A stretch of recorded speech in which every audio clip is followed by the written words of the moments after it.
К другим темам. Впервые ведущие кардиологи России из Центра сердечно-сосудистой хирургии имени Бакулева обследовали более 50 пациентов в Калмыкии.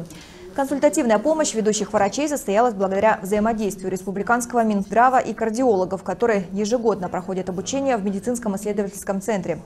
В центре имени Бакулева ежегодно проводится более 5000 хирургических операций, а более 15 тысяч пациентов из разных регионов страны получают квалифицированную помощь.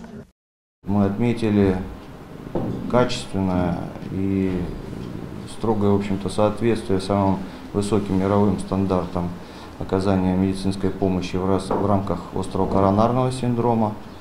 В республике фактически эта задача, можно сказать, решена. С другой стороны, даже сейчас, уже начав эту консультацию, мы отмечаем определенные сложности в лечении больных с пороками клапанов сердца, аневризма аорты, сочетанной патологии. И я думаю, что наша сегодняшняя консультация, наше общение с докторами ведущей клиники вашего региона поможет решению этой проблемы.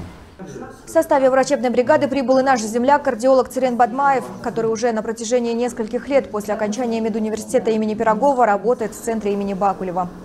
Это огромный опыт, где встречаются разные пациенты с разной степенью тяжести, с различной патологией, которые успешно коррегируются и успешно выписываются. Конечно, очень приятно то, что выездная бригада приехала в нашу родную республику, потому что это первый опыт именно с целью консультации и отбора пациентов на оказание высокотехнологичной медицинской помощи.